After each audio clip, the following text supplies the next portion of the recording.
Welcome to Everything Co-op, bringing you information on how cooperatives can help improve your quality of life. This show is being sponsored by the National Co-op Bank, NCB. The NCB is dedicated to strengthening communities nationwide for the delivery of banking and financial services for the nation's cooperatives, their members, and other socially responsible organizations. For more information on the power of community ownership, visit ncb.coop. That's ncb.coop. Now stay tuned for your host, Vernon Oakes. Good morning, everybody. This is Vernon Oakes. Welcome to Everything Cooperative. It's sad in America today for us Black Americans, African Americans that live the number one pandemic. There are two pandemics that we're dealing with today. The first one is the original sin of America, and that's discrimination, racism, discrimination coming out of slavery. And the second is COVID-19, and they're so similar in terms of how they affect the Black and brown communities, the marginalized communities in the United States of America. And today we have Dr. Martin Lowery, who has been with the Rural Electric Cooperative, and he's recently retired from that, but he's working as the U.S. representative of the International Cooperative Alliance, and he's here to talk about these things with us this morning. Good morning, Martin. How are you doing? Good morning, Vernon. I'm doing great. It's great to be on again. Appreciate it. I've always enjoyed talking to you, and I'm looking forward to this conversation. So I'd like to just really get right into the co-ops. One of the reasons I like co-ops are its values and principles. And so it's like the first question for you, Dr. Lowery, I'd like to use your philosophy here. How can these principles and values help us with this pandemic that has been shown through George Floyd murder, Derek Chauvin putting his knee on his neck, and another way of lynching Black man? How can co-ops help with this problem? Well, first of all, I'd like to agree with you that we have two pandemics. I would also say that the racist pandemic, which has been with us throughout our history, is shared around the world, if you think about persecution of minorities. So what we're seeing is that the protest against this kind of structural violence in the United States is being picked up around the world. There have been demonstrations in London and Paris and Berlin and so on. So I think you're absolutely right that we're dealing with two at the same time. The cooperative model and the cooperative values in particular, I believe, speak directly to the solutions. Let me talk quickly about the cooperative values. They're self-help, self-responsibility, democracy, equality, equity, and solidarity. But perhaps even more important, very specifically adopted by the global cooperative movement, are the ethical values of honesty. Can I say those because I like them? You may. Honesty, openness, social responsibility, and caring for one another. Yes. Oh, yeah, I'm sorry. You've got it. Now, those ring so true. In thinking that we might be talking about this very directly, I wanted to bring to the attention of your listeners something that the global cooperative movement has done just within the past year. We had our annual General Assembly in Kigali, Rwanda, late last year. And right there you have a very interesting circumstance, which is we are in Rwanda, which is still working toward the post-genocide society that they hope will bring economic growth to Rwanda, and cooperatives are playing a very central role in local economic development in Rwanda, and the effort is to bring peace. And as a result of that, the General Assembly voted on a declaration on positive peace, which has now been adopted by the global cooperative movement. And I'll be very brief on this, but I think it's very important in answering your question. This is really about structural violence.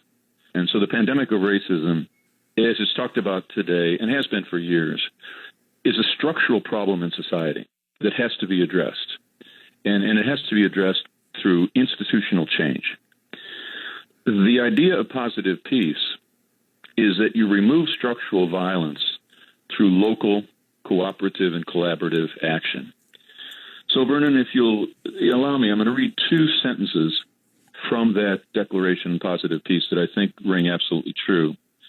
The first is this: conflicts derive from unmet human needs and aspirations, whereas cooperatives have the mission to respond to human needs and aspirations, including aspirations for a better future, more inclusive, more sustainable, more participative, and more prosperous for all.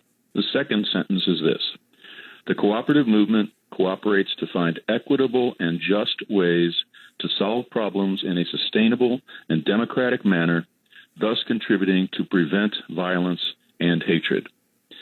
So that's the philosophical level of the attempt by the global cooperative movement to say we have to remove structural impediments to equality and equity. And I think that the opportunity in the United States is to, in fact, demonstrate that that is possible through exactly what you love to recite, those ethical values of honesty, openness, social responsibility, and caring for others. We can talk about many examples of where cooperatives have made a significant difference in a community, but on the general issue of do cooperatives have the opportunity and the capability to respond to the racial pandemic, my answer is 1,000% yes. So have the opportunity and the capability.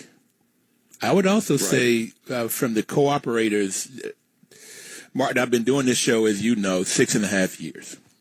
Pat Thornton, the producer, Alonzo, who is our engineer, we've all been working as a team here to get this done, and then we brought on Justin Frank. So in these 6.5 years, everybody I've interviewed in this cooperative movement, and most have been in the U.S., there's been some that's in this international global world, particularly with the International Cooperative Alliance. Everybody loves what they're doing, and the main reason they love what they're doing is because they're helping people. They're in a co-op helping, solving some community problems. So I would say not only do we have the opportunity, but also co-ops have the desire to solve this kind of a problem. It's in the, as Dame Pauline Green, who was the president of the International Cooperative Alliance says, it's in the DNA of co-ops. It's supporting, working, collaborative. The two things that you said, I would like for you to read those again. I'd like to get those. Those were awesome in this global peace, positive peace. Those two principles? Yes. Or meaning how conflict can be reduced? Yes. Yes, on the Declaration of Positive Peace.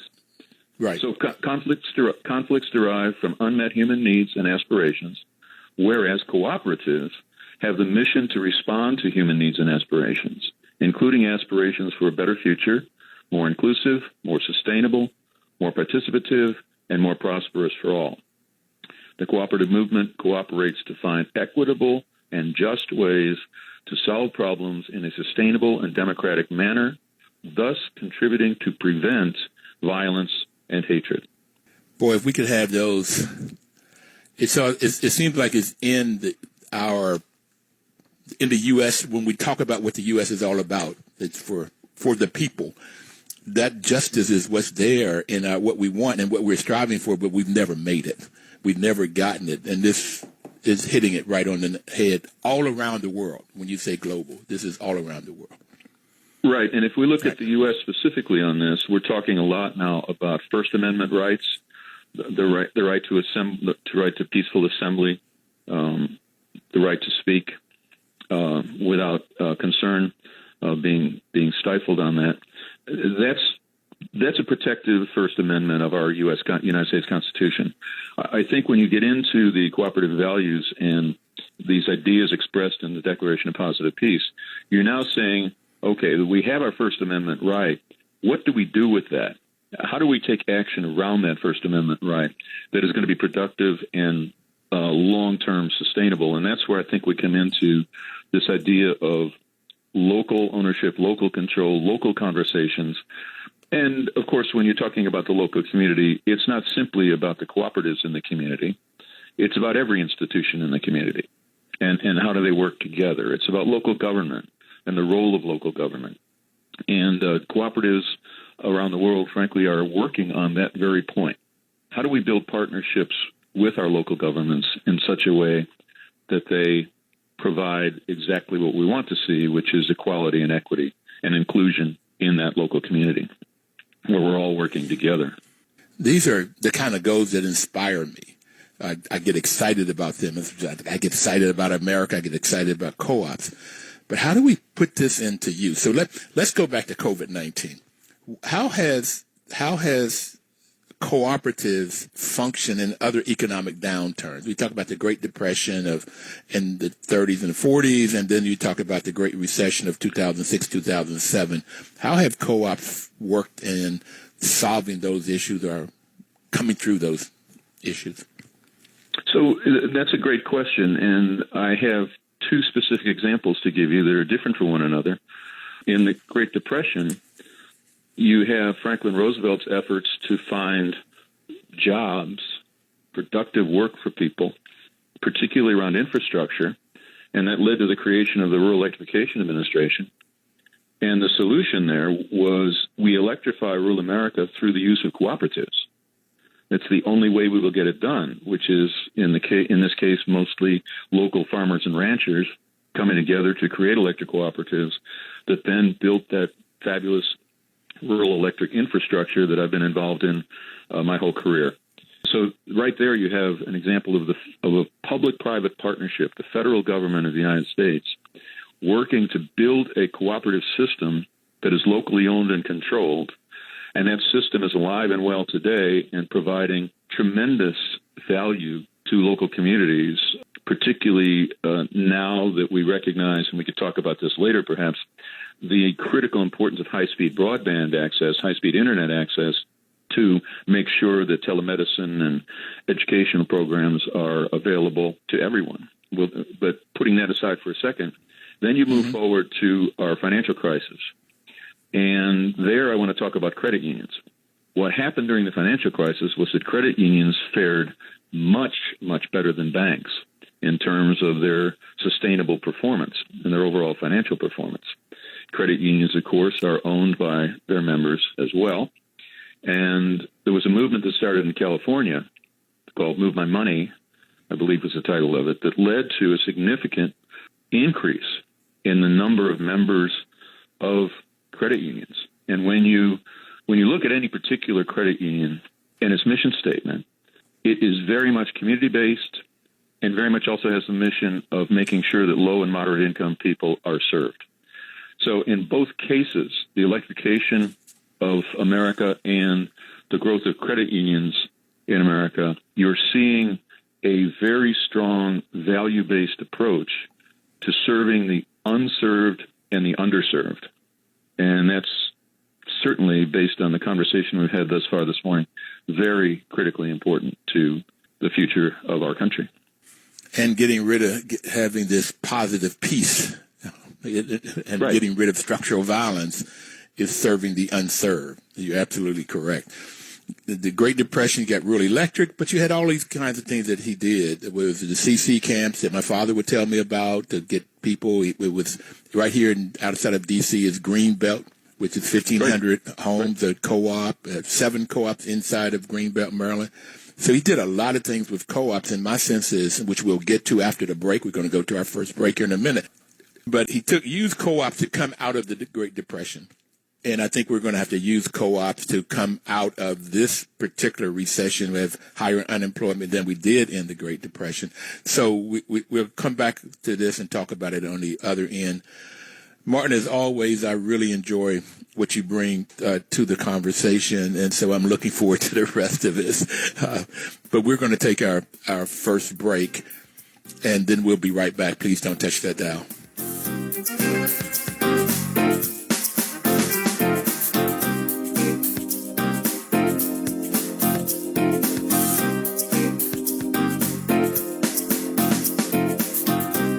Your news talk station. Welcome back, everybody. This is Vernon Oakes. I'm talking to Dr. Martin Lowery this morning, who has spent his career working in the National Rural Electric Cooperatives. And just real quick, Dr. Lowery, I have it from previous conversations that the rural electric that was put in during the Great Recession to help put electricity in rural areas, particularly for farms. And you've told me that 75% of the land mass of the U.S. is electrified or brought in electricity by these co-ops that are owned by the communities of people in the community. Is that correct? Yes, we've looked at that data a little closer since we last talked, and I would say we're probably more in the range of 60%, but it's still amazing coverage across the whole country. And we touch 80% of the counties in the United States. That may be even a more important statistic. And yes, that's what is referred to as area coverage. If you go back to the beginnings of the program, that no one in America should be without access to electricity. And that brings up an interesting point that your listeners may be interested in, because we've had the Navajo Nation pretty publicly talked about today in terms of the pandemic and the consequences for people on the Navajo Nation reservation. It is of note that many of those people do not have access to electricity, and they do not have local water system. They have to bring water in large tanks, and one can only imagine that the consequences of the pandemic, particularly on the elders, and of course within Native American culture, elders are so critical to the social fabric continuity. It's an issue that really should be addressed as an infrastructure issue. And I know my organization and others have been talking about how to resolve that. Here we are in 2020, and a portion of this country, actually the nation is pretty much the size of West Virginia, still is lacking in electrification. I'm glad I didn't have it. I'm from West Virginia, so maybe that's why you used that state, but I didn't know it was that big. I knew it was big, and I'm shocked, consistently shocked of how badly we treat our natives, Native Americans. We talk about blacks and browns or reds, if you will, but anybody that's marginalized, and Native Americans are terribly marginalized. So that's sort of not our original sin. Slavery is, or is it the original sins of how when did the the trail of tears happen? And if they don't have electricity and running water, that means that they must have outhouses, which I remember as a kid, because you don't have anything to flush the toilets down or take showers in or wash your hands. They say wash your hands. If you don't have water, how do you continue to wash your hands and so forth? That's just major issues. Fair point. Absolutely. I would like to offer something else based on what we've been talking about so far, which I'm very proud to talk about, and that is that your sponsor is the National Cooperative Bank. And I just finished my second term on the bank board, and I'm no longer on the board. I'm a former chair of the board. The CEO, Chuck Snider, has sent an internal email to his employees that is related to the racist pandemic. And with his permission, I'd like to quote from that wonderful statement. Yeah, I'm glad you brought that up, because you went from this terrible stat that the Navajo Nation doesn't have electricity or water. So let's talk about something positive, what Chuck sent out to his employees. Here's what Chuck Snider, CEO of the National Cooperative Bank, has said. We can no longer rely solely on the public policy, corporate, and philanthropic solutions to the problems that we're facing. The National Cooperative Bank can provide leadership by providing access to jobs, education, healthy foods, housing, and health care. As a bank built on principle with a mission to work with low and moderate income communities, we already do more than most, and I am committed to doing even more. I wanted to read that because it's an example of the can-do attitude that I'm seeing around the country with cooperatives.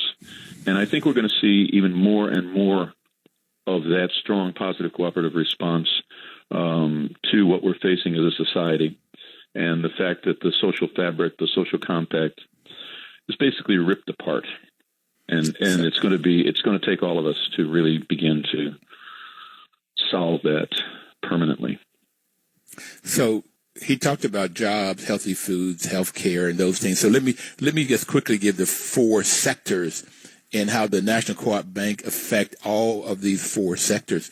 So we have the first sector is if the business is owned and controlled by the employees, it's called a worker co-op. So you can have any particular business in the U.S. be a worker co-op, owned and controlled by the employees. If it's owned and controlled by the consumers, the people that uses the products and services, it's called a consumer co-op. And that's, you've already talked about the rural electric. The people that use the electricity own the business. They elect the board of directors, and the board of directors set the policies and so forth. But the same thing for credit unions, which you already mentioned, that the people that deposit their money into the credit unions own those credit unions, and they elect the board of directors and so forth. So those are your consumer co-ops. And then there's a consumer co-op, a health clinic, Martin, in Madison, Wisconsin, that is owned and controlled by the patients. So those patients elect a board and they set policies. So those are your consumer co-ops. And then the other two you find mainly around farming, that the farmers would come together and they would create a business that would buy the goods and services, the goods that they need, and that could be their seed or fertilizers, and it's called a purchasing co-op. In D.C., we have a Consumer Purchasing Alliance that was set up for nonprofits, charter schools, churches, to help buy the things that they need to get a lower price and a better quality. On the other end of the spectrum for farmers is a marketing co-op, or it's also called a producer co-op. And these farmers would create a business, sell their goods to, and then this business then would find other markets. So farmers in Wisconsin, their milk products may go into cheese, and then it's sold in California and in New York, that individual farmer couldn't make those markets. So that's a marketing co-op. And now artists are beginning to use this. Other people are beginning to use the purchasing co-op and the marketing co-op. I have a group in Pittsburgh, Martin, black women that have come together. They're artists.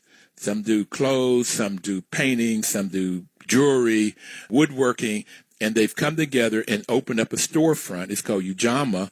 Excellent products at a very, very reasonable price. I thought it was too cheap. I didn't want to say that to them, but I really enjoyed their products and talking to them. And they manned that store. Any individual artist could not come together, perhaps, and have the wherewithal to have a store and fund it and have it operating, but they are able to do it. So it functions both as a purchasing co-op and a marketing co-op. And Martin, I've heard of co-ops where the musicians come together, and I know you are a jazz guitarist, so that musicians will come together and they'll form a co-op, because as you know, in that business, you may have a gig this week, but you may not have another one until next month, and they pool their resources and flatten out the income that they will share in their resources. And sometimes they're talking about getting studios together, and they're getting housing together. So they're using this co-op model in a lot of different kinds of ways. So I just wanted people to understand those four as we continue to talk about.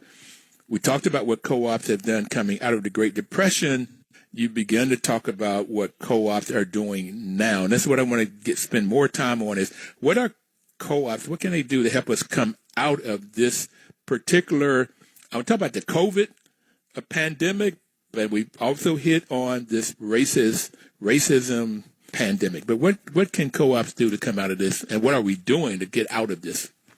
So let me first kind of put a wrap around your talking about the different types of cooperatives. If you look at ICA.coop, you find the Statement of Cooperative Identity, which was finalized back in 1995, 25 years ago, to try to bring the sense of how all these sectors come together. What do they have in common? And part of it is the principles, and part of it is the values that we've talked about. But most interestingly, there's also a specific definition of a cooperative.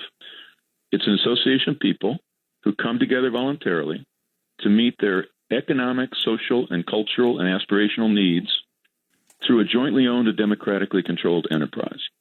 So whether you're a farmer who needs a brand to market your goods, whether you're a musician, whether you're a member of an electric cooperative or a credit union, You are part of an autonomous association of persons who unite voluntarily to meet their common economic, social, and cultural needs and aspirations, being jointly owned and democratically controlled.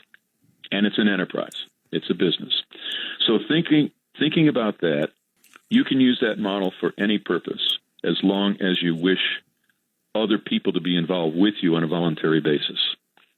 We're going to come back and talk about that some more, Martin, but we've got to take our second break right now. In this definition of co-ops, I'm glad you brought that up. Jointly owned and democratically controlled enterprise that come together to meet their economic, social, and cultural needs and aspirations. We'll be right back, everybody. Please don't touch that dial. We have Martin Lowery, and we're going to talk more about these two pandemics. We'll be right back.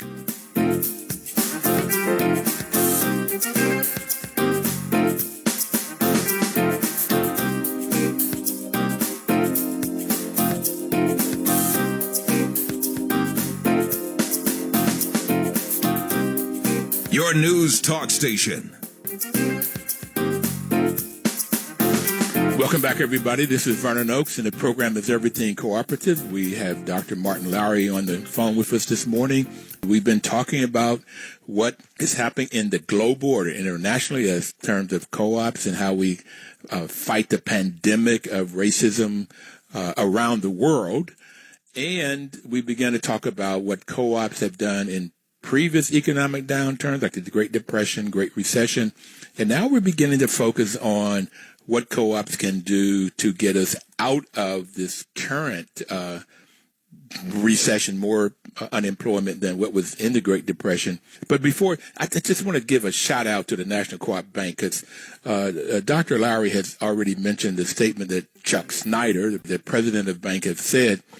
But they have been our partner. They have been our supporter, both financially and giving us words of wisdom on what to do and what to say and how to talk and what's happening in the co-op world. They've just been a great, great partner. And NCB's mission is to support and be an advocate for Americans' cooperatives and their members, especially in low-income communities, by providing innovative financial and related services. So, Dr. Lowery, I'd like for you to continue to talk about what co-ops are doing to get us on the other end of this. And if you have in front of you what the rest of that letter that Chuck says, that 2 or 3 things that they're going to be doing to set up money to help solve this first Great Recession, this original sin of racism and discrimination. So what are some of the things that co-ops are doing to get us through this? So the immediate situation is to deal with the economic hemorrhaging and how people are hurting so badly around the country. And one of the things that electric cooperatives are doing is quite amazing to me, and I'm so proud of it. There's an estimate that loss of electric load from the loss of commerce, the loss of industries, schools are not operating right now, and the unpaid bills, the inability of people to literally pay their electric bill. It's estimated that through 2022, the losses are going to be $10 billion, billion with a B. Even though that's the case, the electric cooperatives are doing things like returning security deposits to the member so they can pay their bill, or accelerating and increasing capital credit retirements. And for those in your audience that would not be familiar with that, when you're a member of a cooperative, your patronage of that cooperative allows you to accumulate what are called capital credits or patronage capital. That is used. So that's your share. Capital. That's your share of the profit, right? So the profit margins are allocated to individuals based upon their usage. Now, they're not immediately returned; they're used for working capital, but they are accumulated in the accounts. So the board. So you're saying to me, I'm sorry. You're telling me it's like I play Pepco here, and in Pepco, when I make a payment to them, whatever the profit they get, they would give back to me in terms of capital. Now they're giving that back to. That sounds almost impossible. Well, it's the cooperative model, and it does take some time to understand, but that is, in fact, the way it works. That your equity in the cooperative is actually the member's equity. Now, it's the decision of the board as to when to retire some of that equity, because you have to make sure you have sufficient working capital in the co-op. So what's happening now is that boards of directors are looking at the situation for their electric members and realizing that if they can't pay the bill, they're in real financial trouble. And so they're looking at accelerating the return of those capital credits. And as I said, also looking at returning security deposits. And as a part of the CARES Act at the federal level, the cooperatives lobbied for a $900 million increase in the low-income heating energy assistance program. That's a program that is really needed in the wintertime for people who have a hard time paying their electric bill and you don't want them freezing in the dark. So a $900 million increase for the low-income heating energy assistance program. And then just for fun, I want to mention that there's a co-op in Wisconsin that decided to go ahead and hold its annual meeting in person. And what they did was do a drive-up annual meeting. And people actually voted on resolutions by honking their horns. So I just think that that's a fun one. So that's a rural electric in Wisconsin. Yes, that did that. Right. Okay. So the other piece of this is longer term. And that gets into the question of what is the future of work? How do we ensure that workers are treated with dignity as we try to find new ways to think about productivity in this country and, frankly, over the whole world? And a lot of questions to be asked there. How many people will be going back to an office building to work? How many people will be working in a telecommuting mode? How much will digital platforms change the character of supply and demand transactions? How are we going to deal with the future of teaching and how schools are going to be able to protect against the consequences of the pandemic? How will healthcare function in the future? And all of that is going to require broadband, high-speed internet access. And there, cooperatives are already playing a major role. And it's telephone cooperatives, telecommunications cooperatives, agricultural cooperatives, electric cooperatives, all looking at the question of broadband.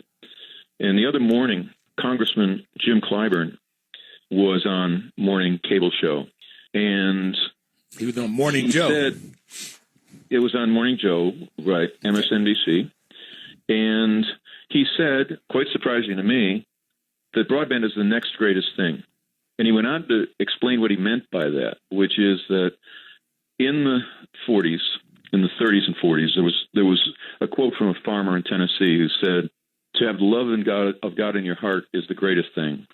The next greatest thing is to have electricity in your home." And Congressman Clyburn has been a very strong supporter of cooperatives throughout his career. And he went on to say, so the next greatest thing is high-speed broadband. And we have to have it. And if you think about what's happening now with the need to communicate with a physician or a nurse through telehealth, with the ability of kids to continue to do their schoolwork through the internet, it's absolutely essential that we have it. And so last week, the CEO of Land O'Lakes, which is one of the agricultural cooperatives that you talked about, a farmer cooperative, farmer-owned, the CEO of Land O'Lakes, Beth Ford, was asked in an interview with the Washington Post, what is the most urgent priority in rural America today? She said high-speed broadband. It's absolutely essential. And it's so obvious now when you realize that if you do not have internet in your home, how do you communicate with healthcare providers? How do you communicate? How do your kids deal with the fact that they have to continue their education? So it was great to hear Congressman Clyburn say that. And also, I have to quote the current CEO of NRECA, Jim Matheson, if I may. Broadband access is the great equalizer. It enables a virtual workforce, distance learning, and telemedicine, and connects local communities to the global economy. So you think about that, we are likely to continue to have a virtual workforce in a much larger scale than we had before the pandemic. That is the COVID-19. We are likely to see distance learning as a permanent capacity of schools, elementary, high, and college, meaning there will be much more done online. And telemedicine is proving to be absolutely essential to address the pandemic. So many people are only going to be able to communicate today, right now, with their physician or nurse through a high-speed internet connection. So the pandemic has proven the case that every person in this country has to have access to high-speed broadband internet. It's essential to their survival, frankly. And we need to accelerate that process. And there are many, many partners there who are working very hard at this point. And one of the immediate solutions is free Wi-Fi. So for those cooperatives, whether they're agricultural or electric or telephone, who already have a capacity to provide Wi-Fi, they are setting up temporary hotspots in parking lots associated with churches, associated with community centers. So if you need to talk to your doctor, you drive to the parking place and you've got high-speed Wi-Fi access for free. And that's the emergency side of it. We need to deal with the long-term unserved and underserved side of it. And I think it will, in fact, strongly influence how the nature of work changes. And may I then go back to your comment about artisans and musicians and freelancers? I want to highlight what you just said, because broadband is so important, and I did not even realize. I cannot even imagine using broadband. I don't know, it's like using electricity or having water in the house. It just becomes so natural to have it that I cannot even imagine not having it, or somebody, I think it was 900,000 students will not get education this year because they don't have broadband in their homes. It's some huge Let me give you the of statistic on that. 6 million households. 6 million households in America today do not have any high-speed internet capability. Okay, and that's the whole household. Yeah. So it's hard to even imagine not having it. So getting in there, and one of the things that you're saying to me is, or to the audience, is the rural electric co-ops, they, in the 30s and 40s, how many rural electric co-ops are there? Approximately 900. So these 900 businesses provide electricity for 60% of the land mass and 80% of the counties in the United States. Now they're taking up, I know some have already done it, where they put in broadband in their communities and provided for their homeowners, their members, and more are doing that and looking for ways of providing it for free for all of the needs that you're talking about. It'd be harder to do your virtual work out of a parking lot. I guess one could drive there and work out of their car or truck or whatever, but doing school work, and particularly talking to your doctor, I've been doing that recently, and it works. It's good. So this is one way for the future so it make it better for everyday people, because as you know, research said that 47% of Americans, and I just rounded to 50, half of Americans would not have $400 if they had an emergency. That is such an alarming statistic. And 6 million households don't have broadband. So, yeah, that's alarming kind of stats that co-ops can come in and help to fill that. So, okay, you could talk more about that, sir. Just briefly on that, there are a couple of more things to say there. One is that we need the same public-private partnership, and what's moving ahead now is a Senate and House agreement. They have passed an act called the Broadband Data Act. And what that's about is finally, once and for all, mapping out the problem, meaning every provider of telecommunication services has to show exactly where they are not serving and where they are serving in less than the capacity that's needed for high speed. And with that map, you then have the opportunity for multiple players, not just co-ops, to be involved in solving that problem long term.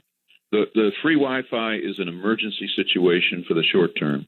The longer term is going to require this public-private partnership. So the Broadband Data Act has passed Congress, and it's going to be an FCC program, Federal Communications Commission, that will identify and map out those areas of the unserved and underserved for the future.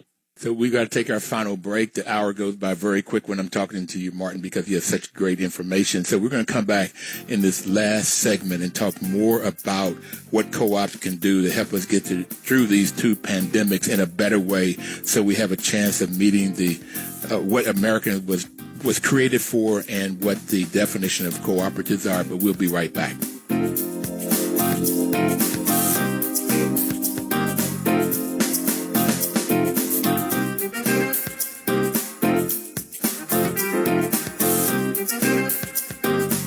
Your news talk station. Information is power. This is why WL is a great partner and have been a great partner for 6.5 years. And also, I talked about Chuck Snider, the president of the National Cooperative Bank, who has been just magnificent partner. And we have Dr. Martin Lowery on the phone with us this morning, and he was the chair of the board of the National Cooperative Bank. We're talking about, Dr. Lowery, what are some of the things that co-ops can do to help us on the other end of this pandemic? What I'm looking at, I don't want the old norm. I don't want to go back to what it was like in the past, but because of all of the reasons of the ills of being black, brown, or native in this country. So what are some of the things that we can do and co-ops can do to help us create a new norm? Thank you for that question. Earlier on, you had suggested that the two pandemics have a lot in common. And it's because they are disproportionately affecting people of color. And they are both extraordinarily critical that we address with the full powers that we have as human beings. I want to, within that context, talk about principle number one for cooperatives, which is titled voluntary and open membership. But it's the detail of that definition of principle one that's so important. And let me read it. Cooperatives are voluntary organizations open to all persons able to use their services and willing to accept the responsibilities of membership without gender, social, racial, political, or religious discrimination. It's the last part of that sentence that's so important. Without gender, social, racial, political, or religious discrimination. So we see that in both pandemics, there's discriminatory outcomes. So we need to become an inclusive society. And inclusion is a critically important issue for us. We would claim historically that the United States has been an inclusive society, and that would be a false claim, as becomes clear today, very clear today. Yet we are a democratic republic for whom the founding fathers expressed very similar sentiments about being an inclusive society. I think we are now at the point of demonstrating that that is indeed not only possible in the United States, but absolutely crucial to our survival as a democratic republic. So cooperatives, because of the very nature of who they are, and principle number one, no gender discrimination, no social discrimination, no racial discrimination, no political discrimination, no religious discrimination, are ideal models to begin to think differently about a new norm. And that new norm is about equity, it's about inclusion, it's about accepting the diversity among us as being a positive as opposed to a negative. So it really doesn't matter whether it's a digital cooperative that's helping remote workers, a healthcare cooperative, an electric cooperative, a farmer cooperative. That principle still directly applies to society as a whole. So the social fabric of our country is broken. The COVID-19 pandemic has shown where it's broken in terms of the income inequality, the racial inequality. And the cooperative model has the distinct opportunity of being able to talk directly to that, because it's a self-help model, which means we as American citizens need to think about one another as brothers and sisters. it's amazing to me how many conversations have taken place regarding both pandemics that have to do with phrases that would have been considered a little bit too soft in the past, like kindness and caring and loving and believing in one another. And that, to me, is an indication of where our society is likely to go, and it needs a push to get there. The most common phrase I've heard, or word I've heard, when people of all types are being asked, what do you think should happen out of this situation? And now it's both situations. The word gratitude comes forward. We need to be more grateful for what we have. Gratitude is critical. And gratitude is not something that's practiced by many people. And those that do, I find amazing.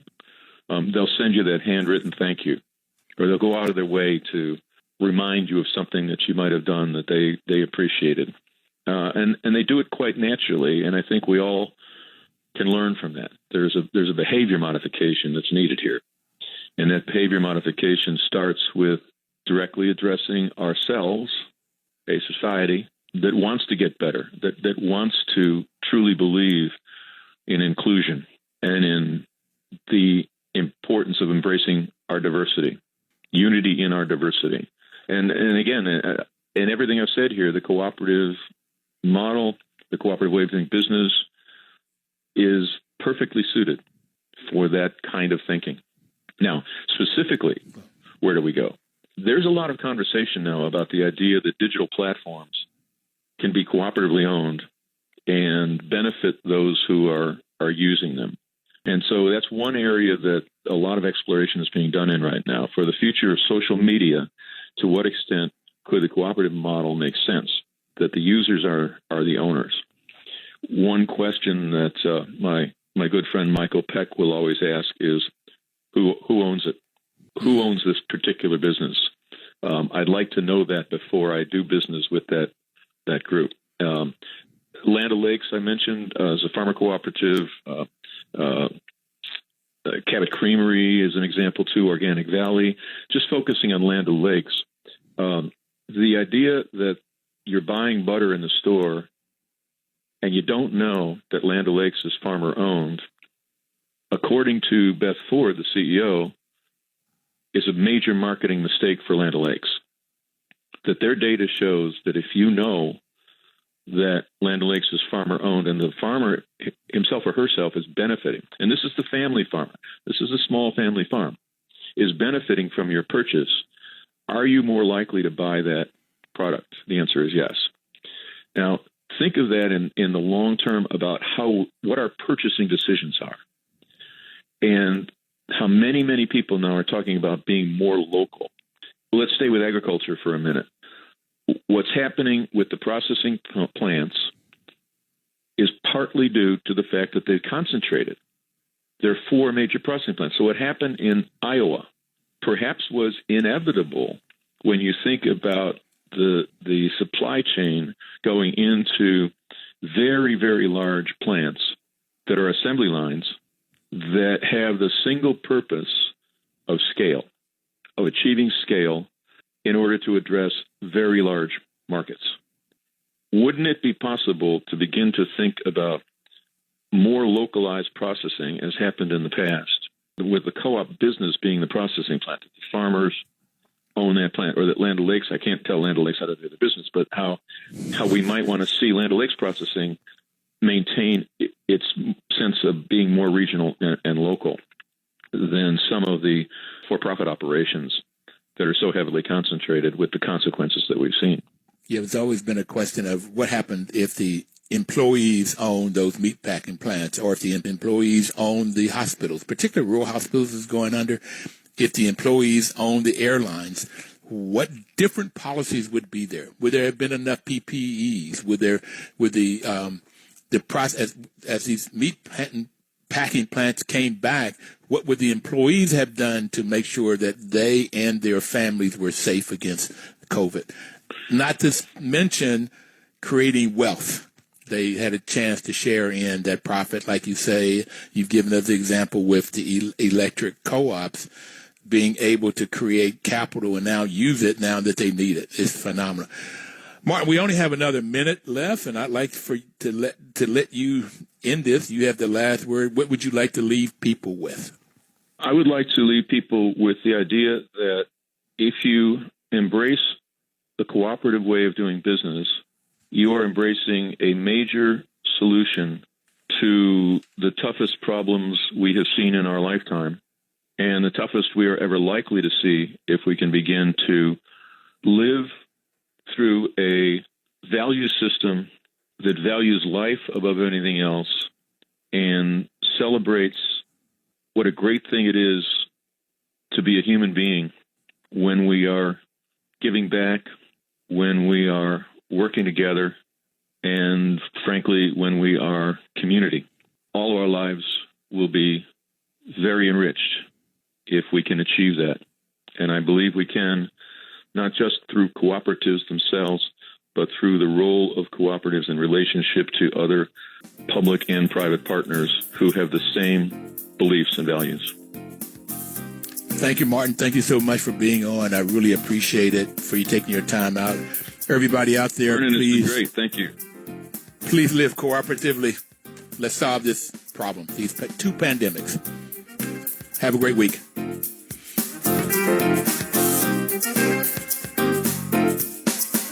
Your news talk station.